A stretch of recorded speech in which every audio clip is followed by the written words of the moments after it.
These cubes, they're no ordinary building blocks. They're built to collapse, expand, and change shapes infinitely. And they're called ghost cubes. This is Erik Aalborg, the inventor behind them.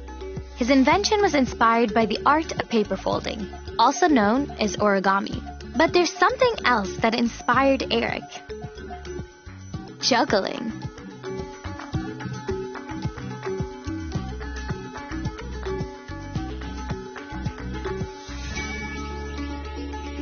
As a professional juggler and performer, he wanted to add something special to his usual routines.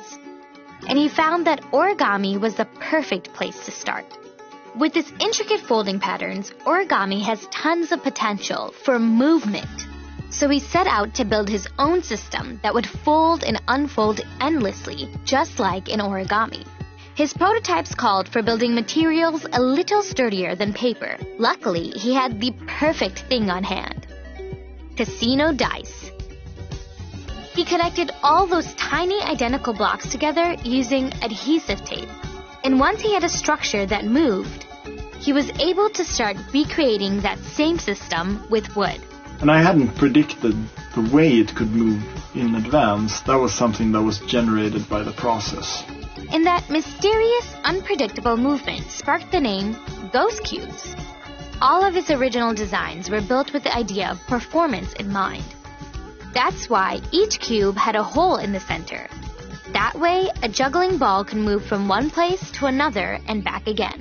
When he realized those holes made the blocks lighter and easier to hold onto, he built the rest of them the same way. The only difference now is he makes them with plastic instead of wood. This way, they easily snap together or apart, which means the number of cubes you can add is limitless.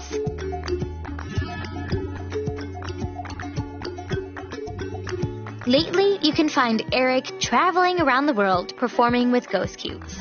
And he's been crowdfunding his system so he can one day produce them on a much larger scale.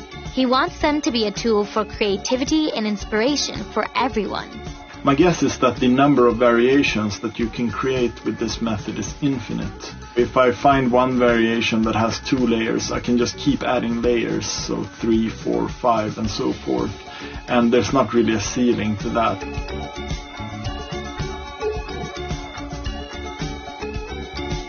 What would you build with these blocks?